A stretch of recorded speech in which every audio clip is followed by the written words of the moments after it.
Among the pre-election events in the race for Suffolk County District Attorney is a faith-based forum that will take place on August 15th. To tell us what's planned is one of the organizers, the rector of St. Mary's Episcopal Church in Dorchester, Reverend Edwin Johnson. Thank you very much for being with us, Reverend. Thanks for having me. Tell me about some of the co-sponsors of this event that you're working with.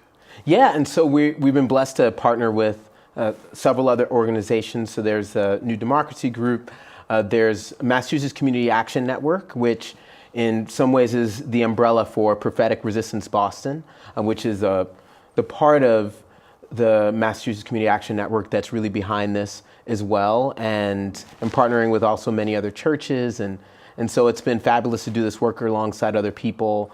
We've had friends from the Poor People's Campaign as well, helping put this work together also. Now, if we only know about DAs, what we learn from watching primetime television, we think they put bad guys and bad women in jail or something, but there's more to it than that, isn't there? Yeah, there's a lot to it. I think, to be honest, this whole work that we're doing around organizing this race has been informative for me. You know, I had previously gotten most of my ideas about DAs from television shows as well, and I think what we've learned is that the DAs have an incredible amount of discretion and power over whether people get criminally prosecuted and what they get prosecuted for, and whether people are diverted. You know, DAs have a lot to say around sort of what people face when they end up getting into the criminal justice system, and whether people get into the system as well. And so, you know, for me to come to understand that, and considering how many within our communities end up impacted by the system, the DA actually has a great impact on our communities. And of course, that could even meet their standards for bail too, right? Absolutely. And so, you know, one of the things that has come up in some different forums and questions with these candidates is, you know, their thoughts around bail, because the bail issue is a major part of it. There are many people from our community who don't have the funds to make bail, and what does that mean? And so reform around that and discretion around that is an important question that we'll be posing to the candidates as well. Now, I imagine another thing that might come up is what we just learned in the story from the Washington Post about that huge gap in unsolved murders. It's much worse for people who are victimized, who are in the Black community. And I imagine people are going to say, what are you going to do about that? Well, yeah, and you know, it's interesting because I think when I hear about that, it doesn't surprise me, unfortunately. I'm a Dorchester native, a priest in Dorchester, but I'm also from Dorchester and grew up in Dorchester and Roxbury. And I think it comes down to trust. To be honest, I think that it's really hard for the district attorney's office, it's really hard at times for the police to work with our communities of color to solve these crimes and to do those things. And so that's why we're really hoping for a district attorney who's going to take their job of building trust with the community really seriously and build those relationships so that we can work together to get these issues and murders solved and to ultimately create a safer community together. I've been to at least one forum, and one thing that the candidates were asked about was recidivism. What do you do to keep people who've offended in the past from offending again in the future? Do you think that's the DA's job in some way? Well, it's not only the DA's job. I think I have a job as a community leader. I think anyone who cares about our community has a job to make sure we're giving people the support they need to, you know, not re-offend.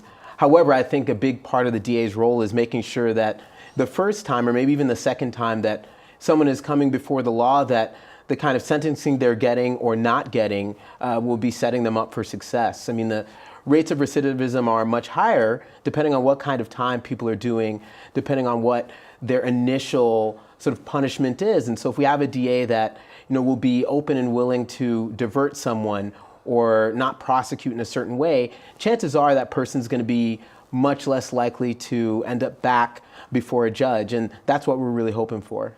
This is BNN News, and we're talking with Reverend Edwin Johnson from St. Mary's Episcopal Church in Dorchester.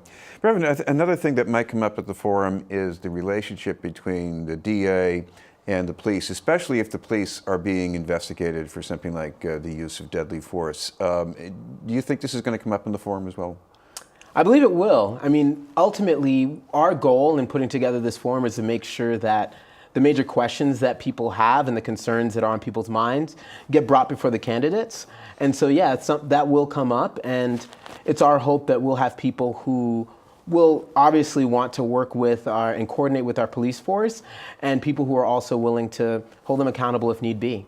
Well, is your regular job, you're a faith leader, you talk to people, and this election, the primary part of it is coming up on September 4th, the day after Labor Day.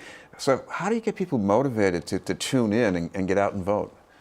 Well, it's interesting. I think I talked to many of my parishioners about this, and some of them have been like, wait, there's an election on September 4th?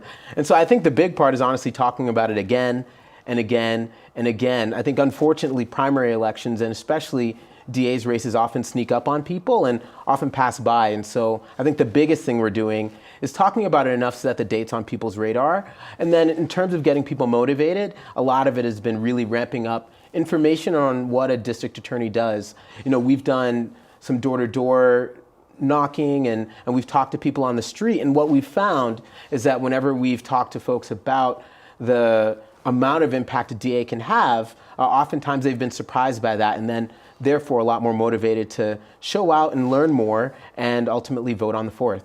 Well, there are a lot of candidates with some good credentials here, so we should mention that this event is going to take place on August 15th. Yep. At what time exactly? So August 15th at 6 o'clock, and the doors are going to open at 5:30. And this is at the Eliot Church in Roxbury? Yeah, the Eliot Church in Roxbury, so that's on 56 Dale Street in Roxbury. Thank you very much for being with us. Thank you. Reverend Edwin Johnson from St. Mary's Episcopal Church in Dorchester.